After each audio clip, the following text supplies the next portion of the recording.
lleno de gracia, les da la bienvenida, presentando una obra magnífica escrita por el teólogo y predicador J.C. Ryle, quien nos trae una doctrina bíblica de manera sencilla pero profunda, con un llamado constante a la santidad y al compromiso con Cristo. Preparemos nuestras mentes y corazones y empecemos a escuchar lo que nos tiene que decir. Un escrito titulado que lleva por nombre ¿Vivo o muerto? Que Dios nos ilumine con esta maravillosa enseñanza, siempre guiados por la verdad.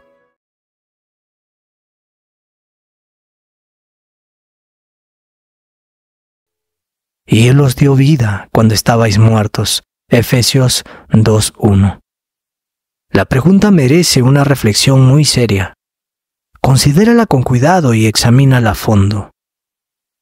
Busca tu respuesta dentro de tu propio corazón y no cierres este librito sin un solemne autoexamen. ¿Estás entre los vivos o los muertos?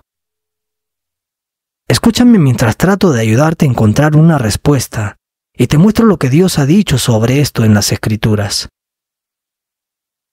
Todos están espiritualmente muertos. En primer lugar, permítame decirles que por naturaleza todos estamos espiritualmente muertos. Muerto es una palabra fuerte, pero no la he acuñado ni inventado yo. Yo no la escogí. El Espíritu Santo guió a Pablo a escribirla, refiriéndose a los Efesios, y Él os dio vida a vosotros cuando estabais muertos. Efesios 2:1. El Señor Jesucristo hizo uso de ellas en la parábola del Hijo Pródigo. Este mi hijo muerto era, y ha revivido. Lucas 15:24 al 32. La verás también en la primera epístola a Timoteo. Pero la que se entrega a los placeres, viviendo, está muerta. Primera de Timoteo 5:6. ¿Puede algún mortal ser más sabio de lo que está escrito? ¿Es cierto que debo atenerme a decir lo que dice la Biblia, ninguna palabra más, ni una menos? Muerto es una idea terrible y una que el hombre se resiste a aceptar. No le gusta admitir la magnitud del mal que sufre su alma. Cierra los ojos a la gravedad del peligro que corre. Muchos nos permitirían decir que, naturalmente, la mayoría de las personas no son lo que debieran ser.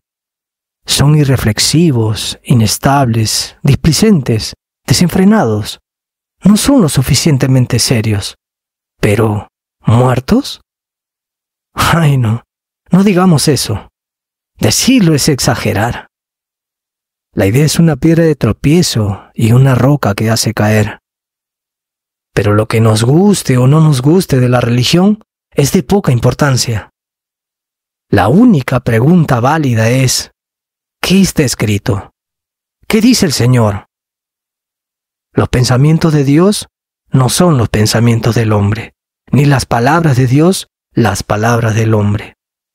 Dios dice que toda persona viva que no es verdadera, total y auténticamente cristiana, no importa que sea de buena posición o no, sea rica o pobre, vieja o joven, está espiritualmente muerta. En esto, como en todo lo demás, las palabras de Dios son certeras. No podemos decir nada que sea más correcto, nada más fiel, nada más cierto. Déjame razonar en esto contigo. ¿Qué habrías dicho si hubieras visto llorar a José sobre su padre Jacob?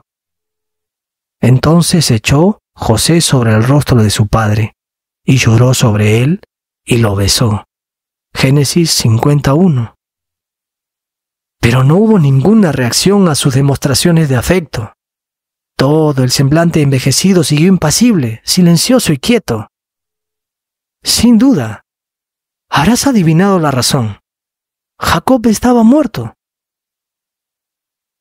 ¿Qué pensarías si hubieras visto a la Amalecita despojando a Saúl de sus ornamentos reales en el monte de Gilboa?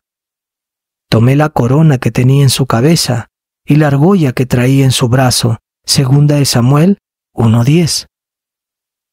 No hubo resistencia, ni un músculo se movió en esa cara orgullosa.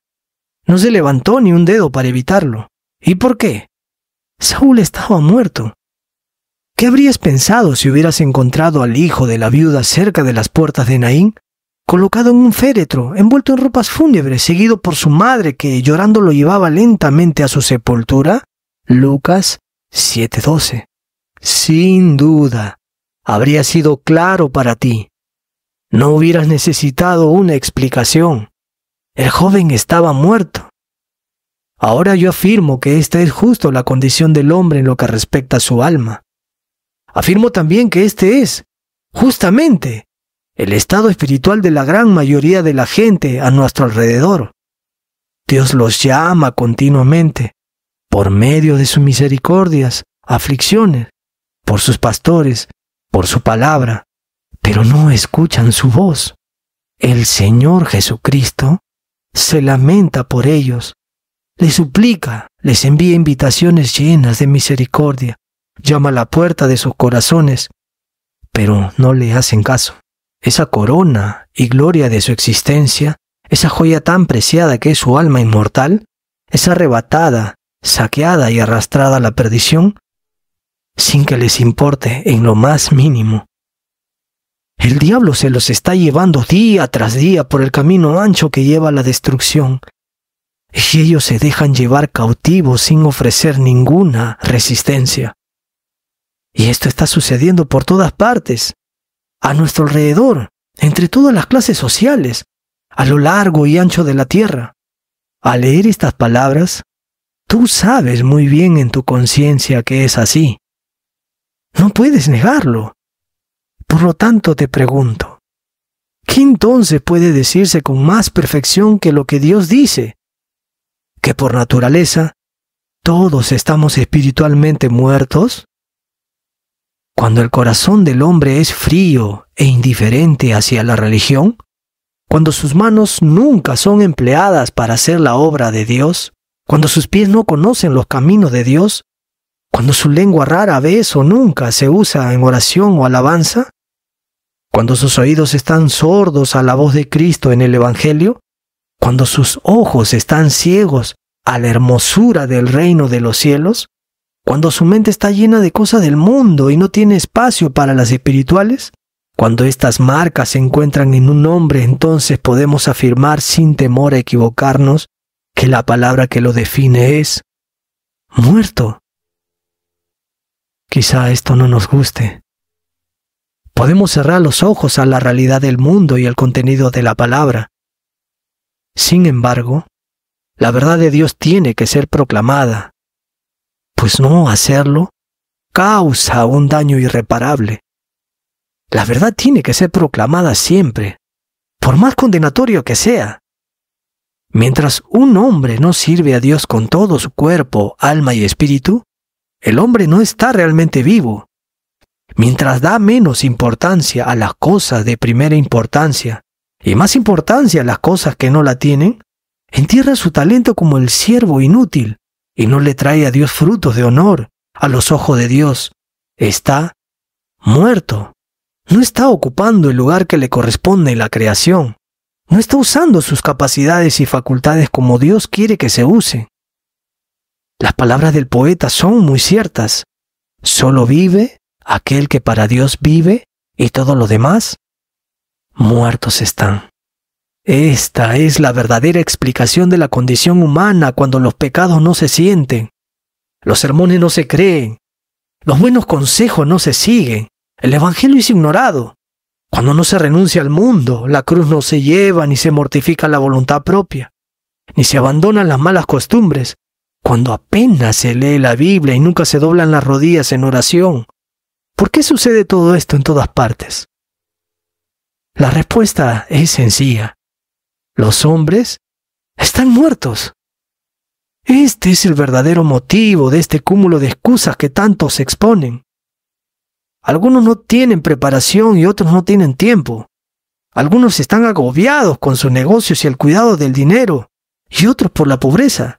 Algunos sufren dificultades en su familia y otros con la salud. Algunos tienen obstáculos peculiares en su vocación que otros según dicen, no pueden entender, y otros tienen peculiares inconvenientes en el hogar y esperan que de algún modo se solucionen. Pero Dios tiene una descripción muy breve en la Biblia para todos ellos. Dice, están muertos. Si germinara la semilla de la vida espiritual en ellos, sus excusas pronto desaparecerían. Esta es la verdadera explicación de muchas cosas que quebrantan el corazón de un pastor fiel. Muchos a su alrededor nunca asisten al lugar de adoración. Algunos asisten tan esporádicamente que resulta claro que no le dan importancia. Muchos asisten una vez al domingo cuando bien pudieran hacerlo 2 veces. Muchos nunca participan de la mesa del Señor ni de ningún medio de gracia durante la semana. ¿Y por qué es esto? Con frecuencia, con demasiada frecuencia, solo hay una respuesta posible sobre estas personas. Están muertas.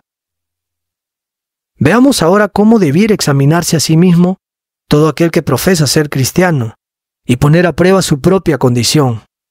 No es solo en los cementerios que encontramos a los muertos.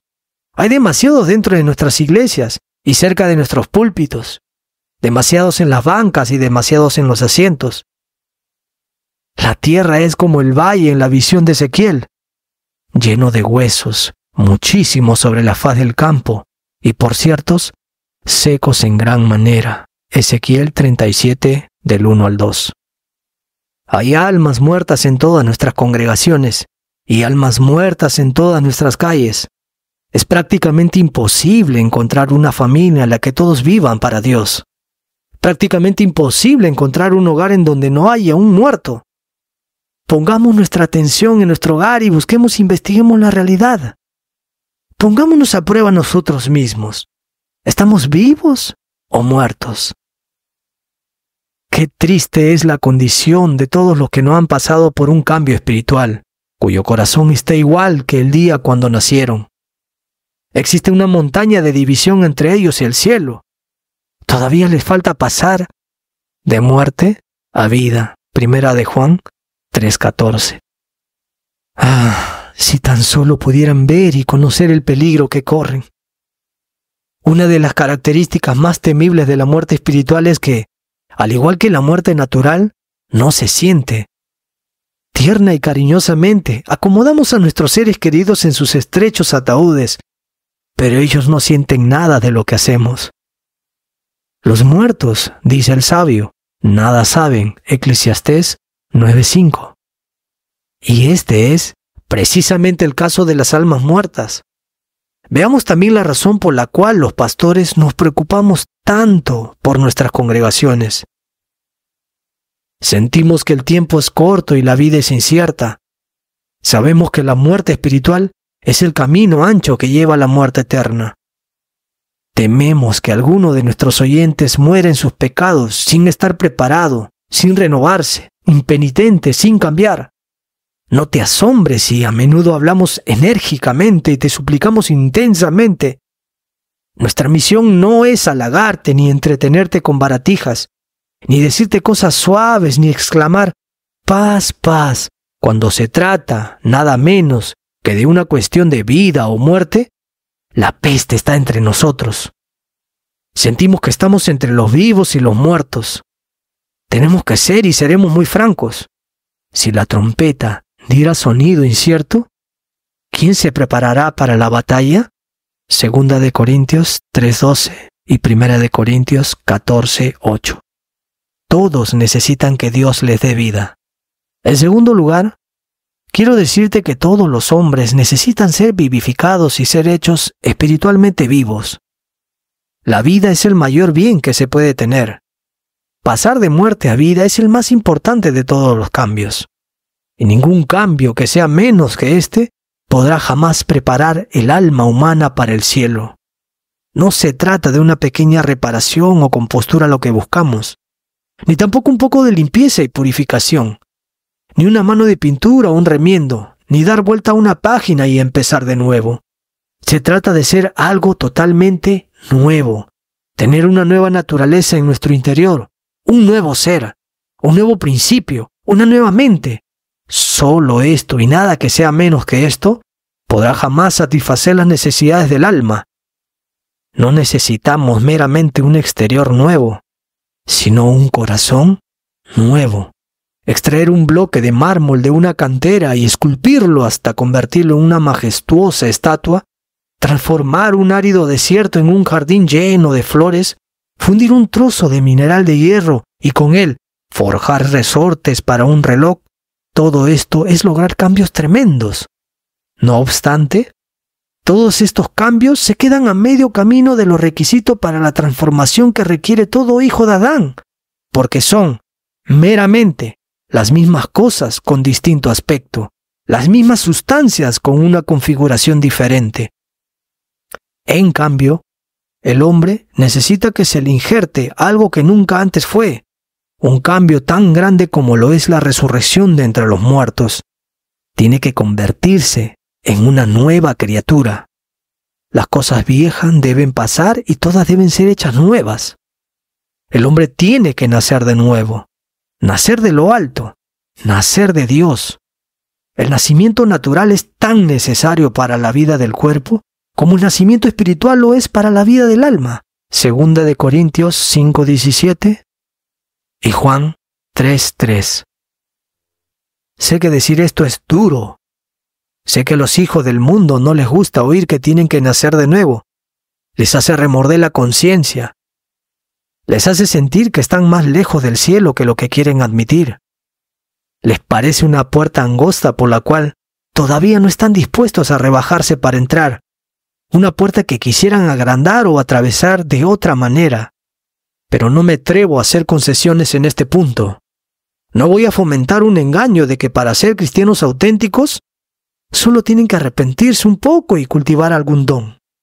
No me atrevo a usar otro lenguaje que no sea el de la Biblia y digo, en palabras escritas para nosotros, que todos necesitamos nacer de nuevo. Todos estamos, por naturaleza, muertos y necesitamos que Dios nos dé vida. Si hubiéramos visto a Manasés, rey de Judá, primero llenando a Jerusalén de ídolos y sacrificando sus hijos en honor a dioses falsos, pero más adelante, purificando el templo, quitando la idolatría y viviendo una vida consagrada a Dios. Si hubiéramos visto a Zaqueo, el publicano de Jericó, primero ruin, ladrón y codicioso, pero luego siguiendo a Cristo, dando la mitad de sus bienes a los pobres. Si hubiéramos visto a los siervos de la casa de Nerón, primero siguiendo los pasos ruines y disolutos de su amo, pero luego siendo de un mismo corazón y mente que el apóstol Pablo. Si hubiéramos visto al antiguo padre Agustín, primero viviendo en fornicación, pero luego caminando muy cerca de Dios. Si hubiéramos visto a nuestro propio reformador Latimer, primero predicando apasionadamente en contra de la verdad, tal como es en Jesús, pero luego gastando y siendo gastado hasta la muerte en la causa de Cristo. Si hubiéramos visto cualquiera de estos cambios maravillosos, pregunto a cualquier cristiano sensato, ¿qué habríamos dicho? ¿Nos hubiéramos conformado con decir que todo no fue más que enmiendas y modificaciones? ¿Hubiéramos estado satisfechos con decir que Agustín había reformado sus costumbres o que Latimer había dado vuelta a una página en su vida? Si esto fuera todo lo que podríamos decir al respecto, las mismísimas piedras clamarían al cielo. Afirmo que en todos estos casos hubo, ni más ni menos, un nuevo nacimiento, una resurrección de la naturaleza humana, una vivificación de los muertos. Estas son las palabras correctas para usar. Cualquier otro modo de decirlo es débil, pobre, pusilánime, no bíblico, y no se ajusta a la verdad. Ahora, no vacilo en decir, claramente, que todos necesitamos el mismo tipo de cambio si hemos de ser salvos. La diferencia entre nosotros y cualquiera de los que acabo de nombrar es mucho menor de lo que parece. Quitemos la capa exterior y encontremos debajo la misma naturaleza en nosotros como en ellos, una mala naturaleza que requiere un cambio completo. La superficie de la Tierra varía mucho de un clima a otro, pero en su centro, creo, es igual en todas partes. Vayas donde vayas en cualquier punto del planeta, si te pusieras a perforar a una determinada profundidad, encontrarías siempre el mismo granito u otras rocas primitivas. Sucede lo mismo con el corazón de los hombres. Sus tradiciones y el color de su piel, sus costumbres y sus leyes pueden ser muy diferentes, pero el hombre interior es siempre el mismo. En el fondo, sus corazones son todos iguales, todos de piedra, todos son duros, todos son impíos, todos necesitan ser renovados completamente. Tanto el hombre civilizado como el pagano están al mismo nivel en ese sentido. Ambos están muertos por naturaleza y ambos necesitan ser vivificados. Ambos son hijos del mismo padre Adán que cayó en pecado y ambos necesitan nacer de nuevo y ser hechos hijos de Dios. Sea cual sea el lugar de la tierra donde vivamos, nuestros ojos necesitan ser abiertos, pues nuestra naturaleza no nos deja ver nuestra propia pecaminosidad, ni nuestra culpa ni el peligro que nos acecha. Sea cual sea la nación a la que pertenezcamos, nuestro entendimiento necesita ser iluminado. Por naturaleza, poco o nada sabemos del plan de salvación, dado que, como los constructores de la Torre de Babel, pensamos alcanzar el cielo a nuestra propia manera. Sea cual sea la iglesia a la cual pertenezcamos, nuestra voluntad tiene que ser encaminada en la dirección correcta. Por naturaleza, nunca escogemos las cosas que son para nuestra paz. Nunca acudimos a Cristo. Sea cual sea nuestra posición en la vida, nuestros afectos deben tornarse a las cosas de lo alto. Por naturaleza, nos interesamos solo en las cosas inferiores, terrenales, sensuales, perecederas y vanas. El orgullo debe dar lugar a la humildad, la autojusticia a la autonegación, la falta de cuidado a la seriedad, la mundanalidad a la santidad, la incredulidad a la fe.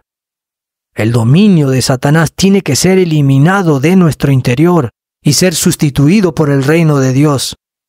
El yo tiene que ser crucificado y tiene que reinar Cristo en nosotros. Hasta que no sucedan estas cosas, estamos tan muertos como las piedras. Cuando comienzan a ocurrir estas cosas y no antes, estaremos vivos. Me atrevo a decir que esto puede parecerle una locura a algunos, pero muchos que tienen vida podrían ponerse de pie hoy y testificar que esto es cierto. Más de un hombre podría decirnos que lo que sabe todo por experiencia y que, en efecto, se siente como un hombre nuevo. Ama las cosas que antes aborrecía y aborrece las cosas que antes amaba. Tiene nuevos hábitos, nuevos amigos, nuevas costumbres, nuevos gustos, nuevos sentimientos, nuevas opiniones, nuevos sufrimientos, nuevas alegrías, nuevas ansiedades, nuevos placeres, nuevas esperanzas y nuevos temores. En resumen, las actitudes y el rumbo de su vida han cambiado. Pregúntale a sus familiares y amigos más allegados y darán fe de que así es. Les guste o no, no pueden menos que confesar que ya no es el mismo. Más de uno podría decirte que antes no se consideraba como un gran transgresor, en todo caso, creía que no era peor que los demás. Ahora, diría con el apóstol Pablo que se siente como el primero de los pecadores, 1 de Timoteo 1:15. Antes, no consideraba que tuviera un mal corazón. Podía tener sus defectos y se dejaba llevar por malas compañías y tentaciones, pero en el fondo, creía tener un buen corazón. Ahora, te diría que no conoce un corazón tan malo como el suyo. Lo encuentra engañoso, más que todas las cosas, y perverso, Jeremías 17:9. Antes no les parecía que fuera difícil llegar al cielo.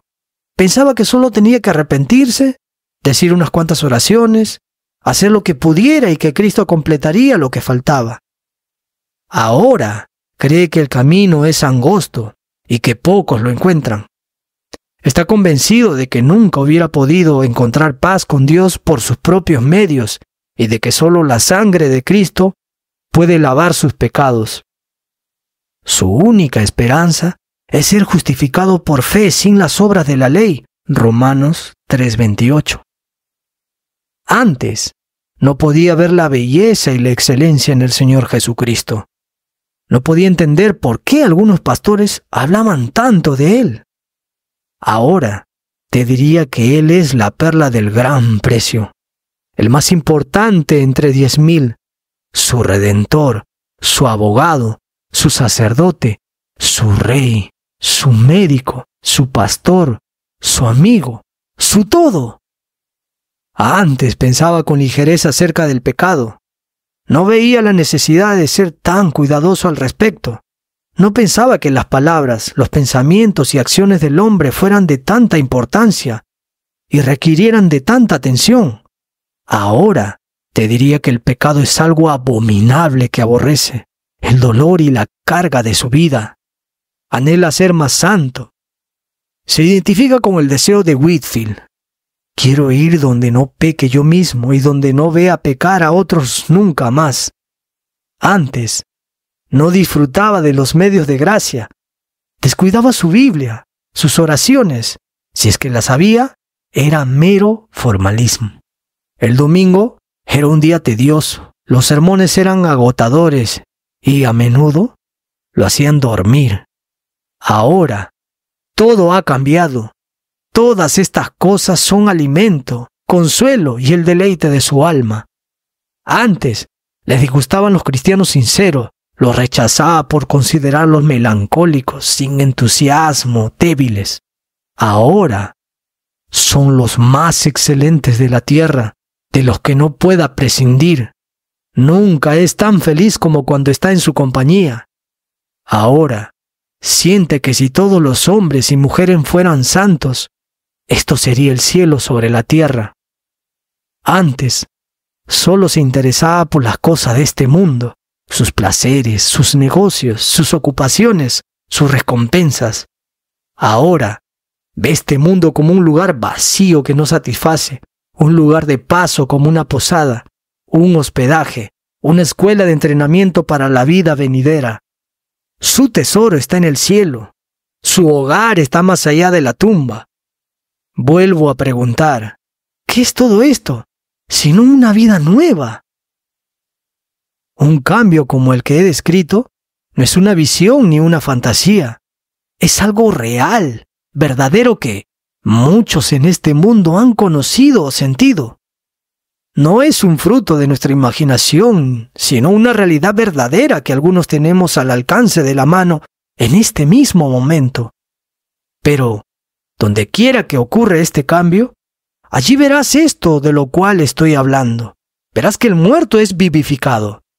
Es una nueva criatura, un alma que ha vuelto a nacer. Quiere el Señor que transformaciones como estas ocurran más a menudo. Quiera el Señor que no haya tantas multitudes de las que tenemos que decir con lágrimas en los ojos que nada saben de este asunto. Pero ocurra esto con frecuencia o no, una cosa es segura. Este es el tipo de cambio que todos necesitamos. No creo que todos tengamos que tener exactamente la misma experiencia.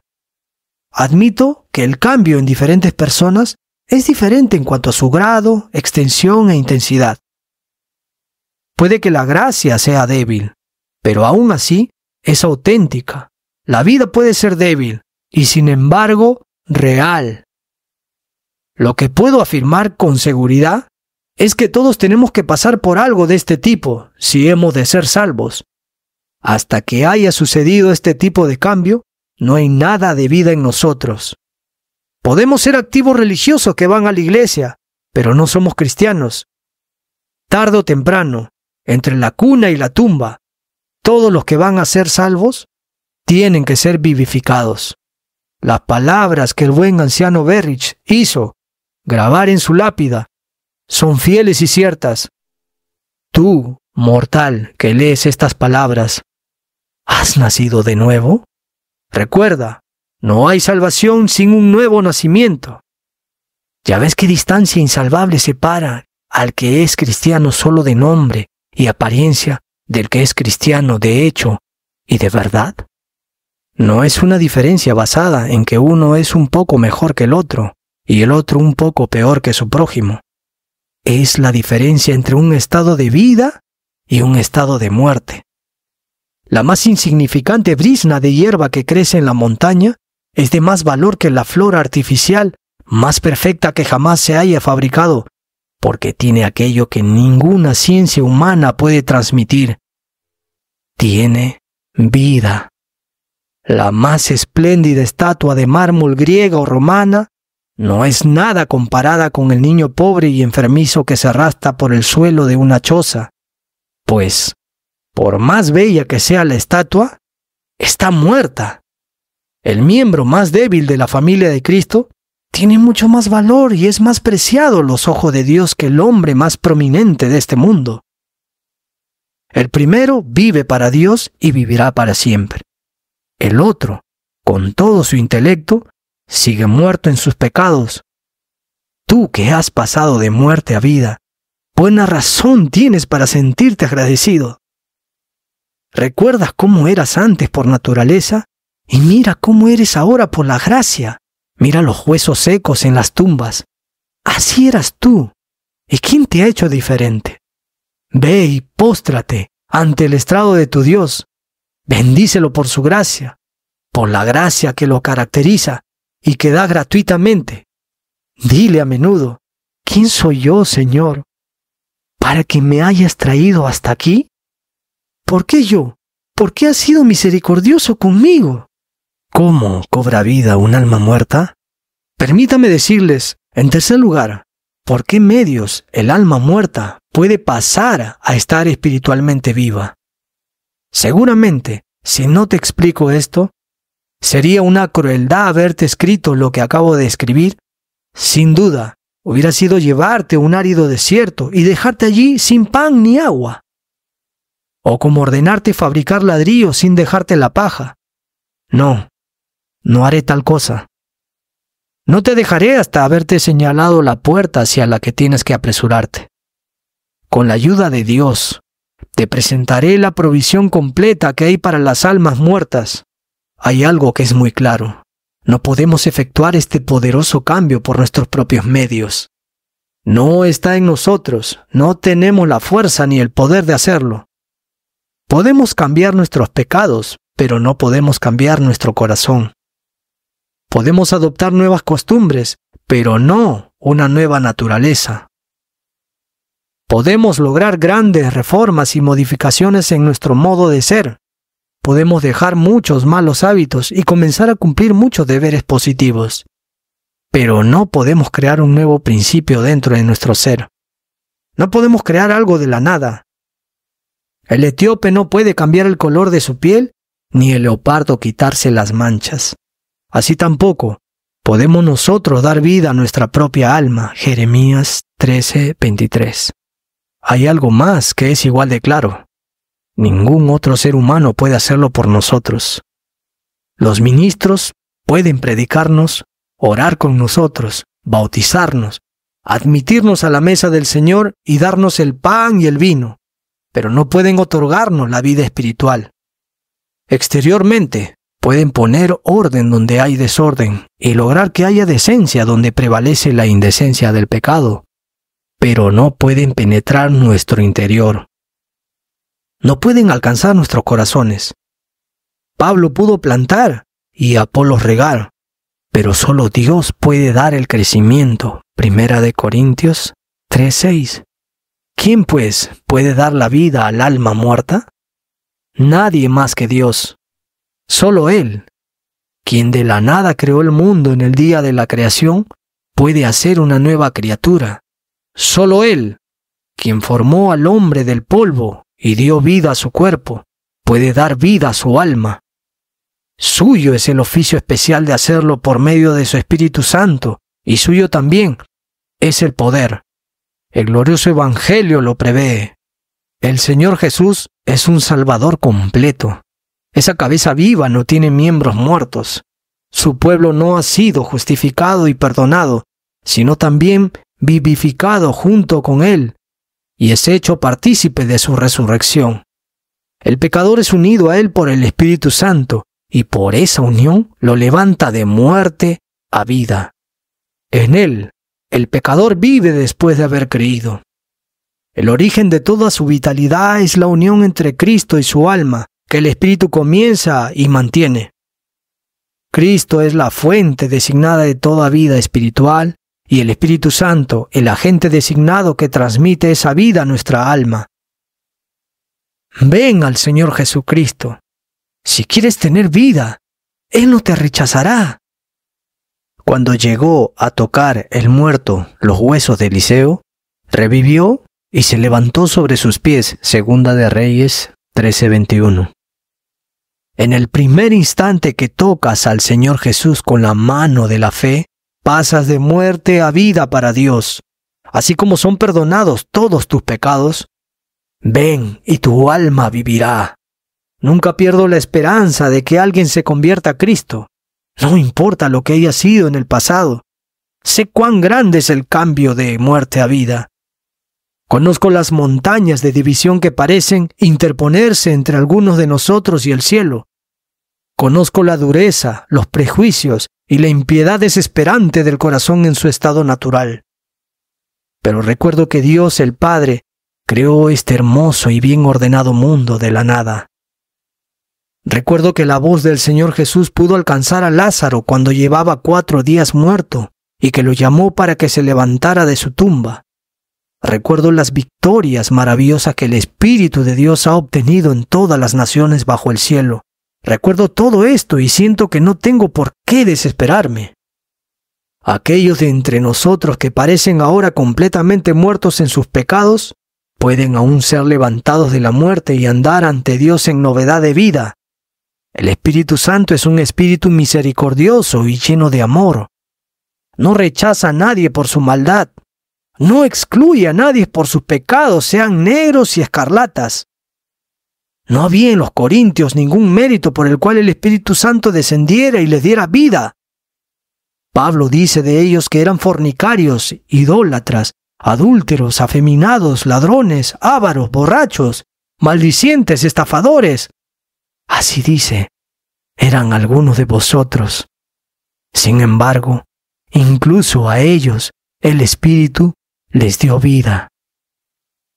Mas ya habéis sido lavados, escribe, ya habéis sido santificados, ya habéis sido justificados en el nombre del Señor Jesús y por el Espíritu de nuestro Dios. Primera de Corintios 6, 9 al 11. No había en los colosenses nada meritorio como para que visitara sus corazones. Pablo nos dice que andaban en fornicación, impureza, pasiones desordenadas, malos deseos y avaricia, que es idolatría.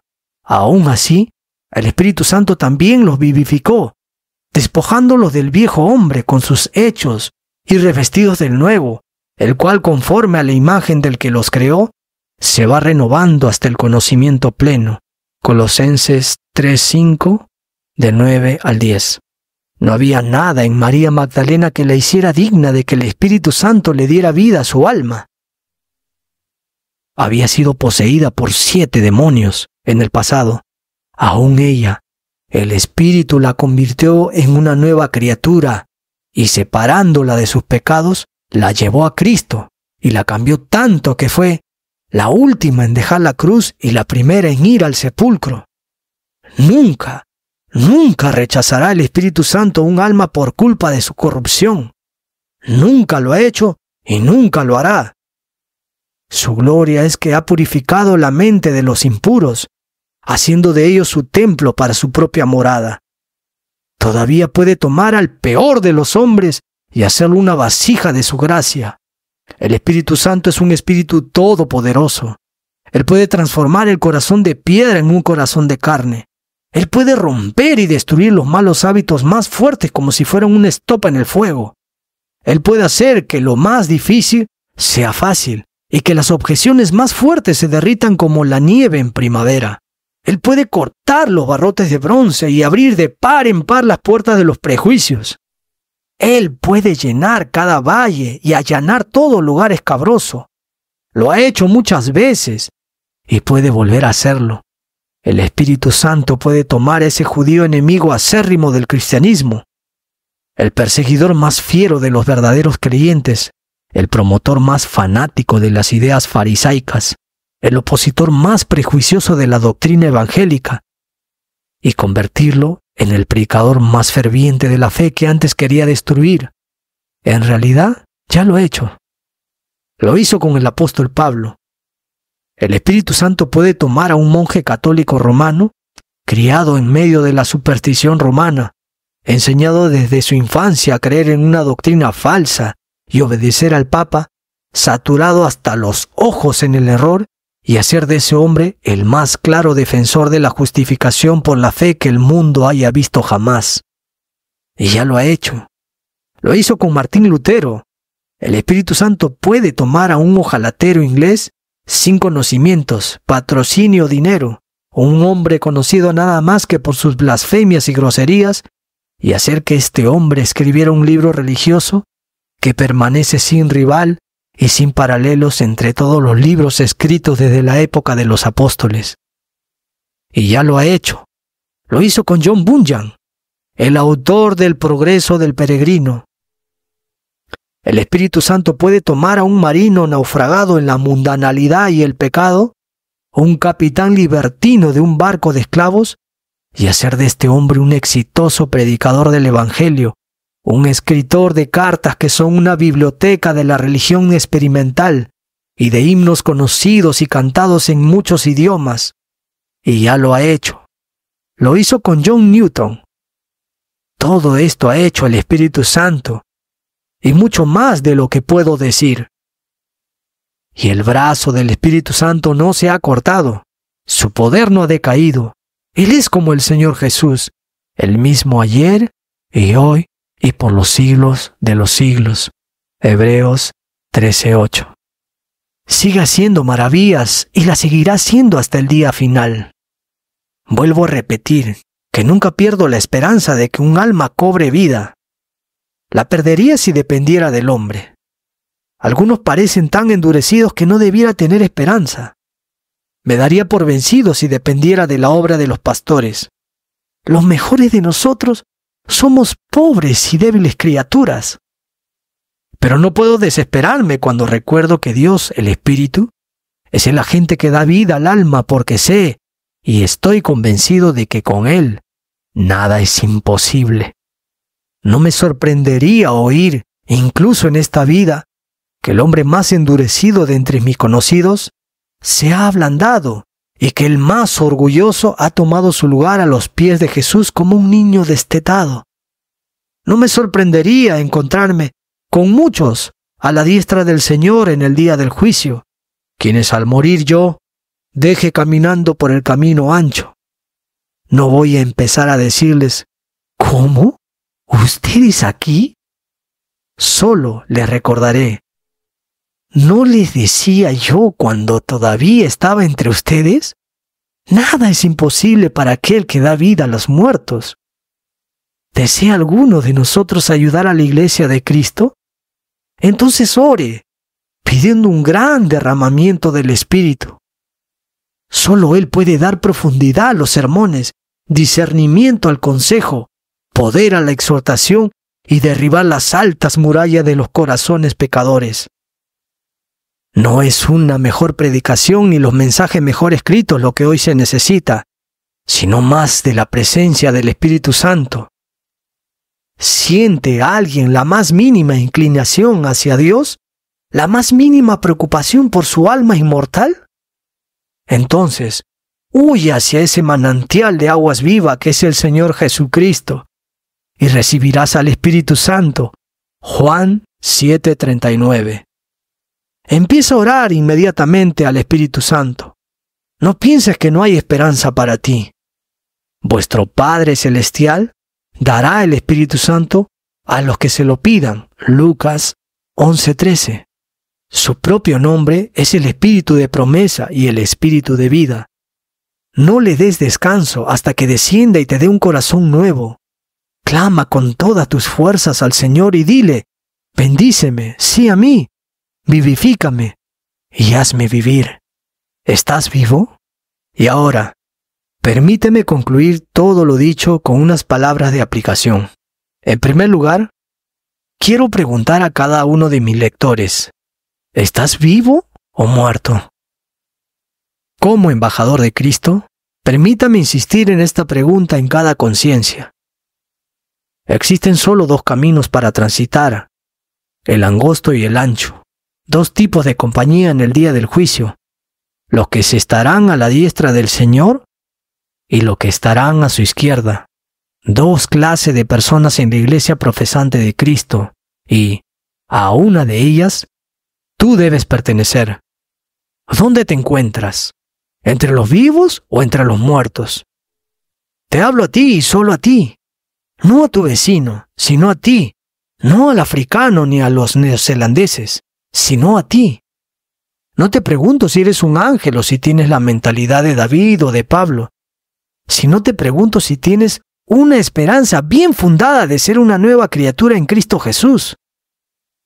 Te pregunto si tienes razones para creer que te has despojado del viejo hombre y te has revestido del nuevo, si eres consciente de haber pasado por una verdadera transformación espiritual de corazón, es decir, si estás muerto o vivo. No me decepciones diciendo que fuiste admitido en la iglesia por medio del bautismo, que recibiste gracia y el Espíritu en ese sacramento y que, por eso, seguramente tienes vida. Esto no te servirá de nada. Pablo mismo dice de la viuda bautizada que vivía para los placeres. La que se entrega a los placeres, viviendo, está muerta. Primera de Timoteo 5:6. El Señor Jesucristo mismo le dice al principal de la iglesia de Sardis, yo conozco tus obras, que tienes nombre de que vives y estás muerto. Apocalipsis 3:1. La vida a la que te refieres no es nada. Si no se puede ver, muéstramela. Si he de creer en su existencia, la gracia es luz y la luz siempre se puede ver. La gracia es sal y la sal siempre se puede saborear. Decir que el Espíritu mora en uno, pero no se demuestra por frutos visibles y por una gracia que los ojos de los hombres no pueden ver, es muy sospechoso.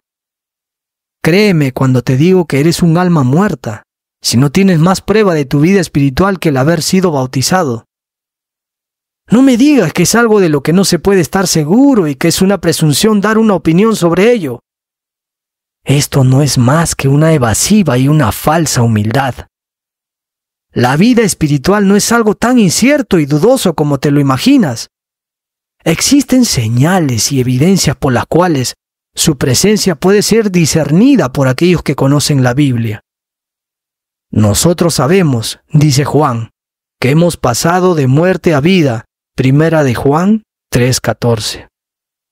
El tiempo y el momento exacto de ese paso pueden estar, a menudo, ocultos al hombre, pero el hecho y la realidad del mismo rara vez será algo totalmente incierto.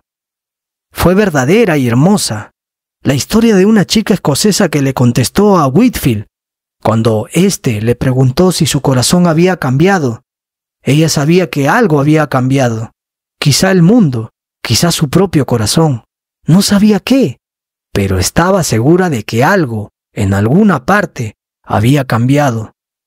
Pues ahora todo era diferente de lo que una vez había sido. Oh, deja de evadir la pregunta. ¿Estás vivo o muerto? No me conteste que no lo sabes. Coincides en que es un asunto muy importante. Esperas saber algún día antes de morir. Tienes la intención de ocuparte del asunto tarde o temprano, pero ahora no lo sabes. ¿Cómo que no sabes? Sin embargo, el cielo o el infierno están involucrados en esta pregunta. Una eternidad de felicidad o de miseria penden de tu respuesta. De seguro que no tratas con tanta ligereza tus asuntos terrenales. No administras tus negocios con tanta displicencia. Haces planes para el futuro. Te proteges contra cualquier posible contingencia. Aseguras tu vida y tus posesiones. Entonces, ¿por qué no administrar de la misma manera tu alma inmortal? ¿Cómo que no sabes? Todo a tu alrededor es incertidumbre. Eres un frágil gusano. Tu cuerpo fue perfecta y maravillosamente formando, pero puedes perder la salud de 1000 maneras. La próxima vez que florezcan las margaritas, puede ser sobre tu tumba. Todo ante ti es oscuridad. No sabes lo que puede pasar mañana y mucho menos el año que viene. Entonces, ¿por qué no poner en orden sin demora lo que concierne a tu alma? Querido lector, comienza la importante tarea de examinarte a ti mismo. No descanses hasta saber a cabalidad tu propio estado delante de Dios. Posponer este asunto es una mala señal. Surge de una conciencia intranquila. Demuestra que piensas mal de tu propia causa. Te sientes como el comerciante deshonesto que sabe que sus cuentas no soportarían una revisión. Temes la luz. En lo espiritual, como en todo lo demás, la mejor expresión de sabiduría es asegurarte de lo correcto. No des nada por sentado. No compares tu condición con la de los demás. Juzga todo según la medida de la palabra de Dios. Cometer un error que afecta a tu alma es un error con consecuencias eternas. Sin duda, dice Leighton, los que no han nacido de nuevo, un día desearán nunca haber nacido. Siéntate ahora y piensa. Permanece quieto y en comunión con tu propio corazón. Retírate a tu habitación y reflexiona. Asegúrate de estar a solas con Dios. Considera la pregunta con imparcialidad, plenamente y con sinceridad. ¿Cómo te afecta? ¿Estás entre los vivos o entre los muertos? En segundo lugar, quiero hablar con todo cariño a los que están muertos. ¿Qué les diré? ¿Qué puedo decirles?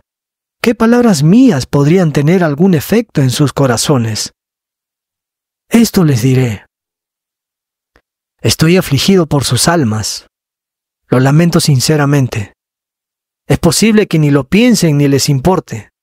Es posible que les interese poco lo que estoy diciendo. Apenas miran mis palabras y luego las desprecian volviendo al mundo. Pero no pueden impedir lo que siento por ustedes. No importa lo poco que sientan ustedes por sus propios destinos. Me lamento cuando veo a un joven arruinando los cimientos de su salud, complaciendo sus lujurias y pasiones, plantando así la semilla de la amargura que brotará en su ancianidad. Mucho más, entonces me lamentaré por su alma.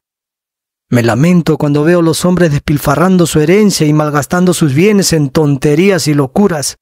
Mucho más, entonces me lamentaré por sus almas. Me lamento cuando escucho a alguien que ha caído en los vicios consumiéndolos como lentos venenos porque les son placenteros, acelerando el reloj de la vida como si ya no fuera suficiente rápida y cavando así, palada por palada, su propia tumba. Mucho más, entonces, me lamentaré por su alma. Me lamento al pensar en las doradas oportunidades desperdiciadas, en Cristo rechazado, en la sangre de la expiación pisoteada, en el espíritu resistido, en la Biblia descuidada, en el cielo despreciado y en el mundo puesto en el lugar de Dios. Me lamento al pensar en la felicidad presente que están perdiendo, en la paz y el consuelo que están desechando, en las miserias que están acumulando y en el amargo despertar que les está por venir. Tengo que lamentarme, no puedo evitarlo. A algunos les puede parecer suficiente lamentarse por la muerte del cuerpo. Por mi parte, creo que hay mucha más razón para lamentarnos por la muerte del alma. Los hijos de este mundo a veces nos critican por ser tan serios y tristes.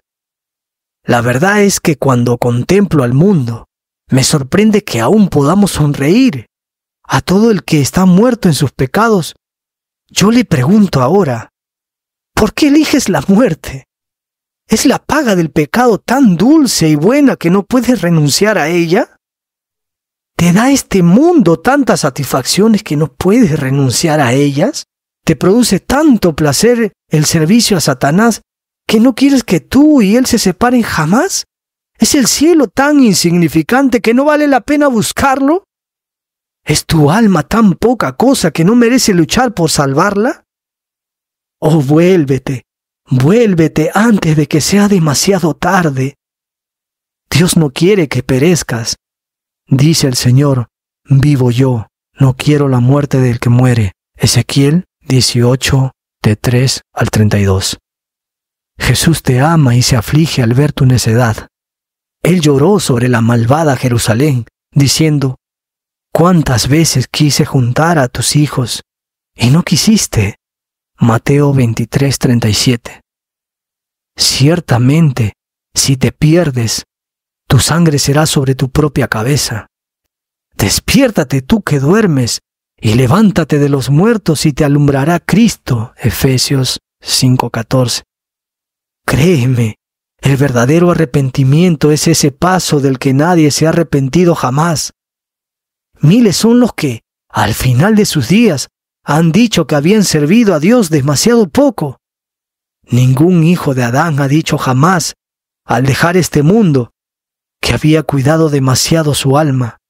El camino de la vida es una senda estrecha, pero los que van en él caminan en una sola dirección. Ningún hijo de Adán ha regresado para decir que todo fue un engaño. El camino del mundo es un camino ancho, pero millones han renunciado a él y dan testimonio de que era un camino de tristeza y de decepción.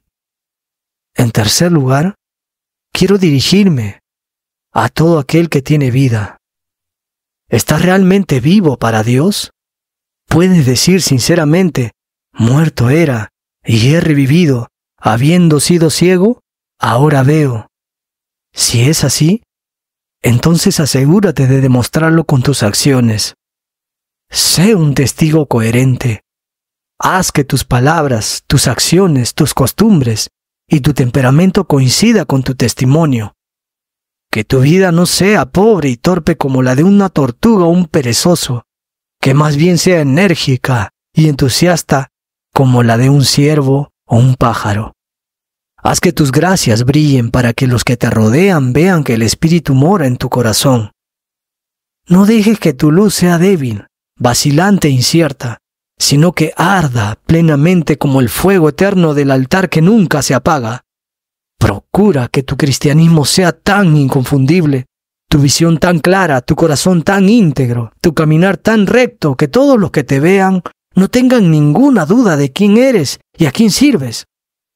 Si el Espíritu nos ha dado vida, nadie debería dudarlo. No debe ser necesario que alguien que tenga que decir de ti, como en el caso de un cuadro mal pintado, él es cristiano. No seamos tan perezosos e indolentes como para motivar que los demás se acerquen y después de observarnos con atención, pregunten, ¿está vivo o muerto? ¿Estás vivo? Si es así, asegúrate de que lo demuestras con tu crecimiento espiritual. Deja que el enorme cambio interior se haga más evidente. Que tu luz sea una luz que va en aumento, no como el sol de Josué en el valle de Ayalón, que se detuvo, Josué 10:13, ni como el sol de Ezequías que retrocedió, Segunda de Reyes 20, de 9 al 11, sino que brille cada vez más y más hasta el final de tus días. Que la imagen de tu Señor, quien te ha renovado, sea cada mes más clara y nítida. Que no sea como la imagen y la inscripción de una moneda que cuanto más se usa, se va desvaneciendo más borrosa y difusa. Más bien, que sea más clara a medida que pasa el tiempo y que la imagen de tu Rey sobresalga con creciente claridad y nitidez. No confío en una religión pasiva, ni creo que el destino del cristiano es ser como un animal que crece hasta cierta edad y luego deja de crecer.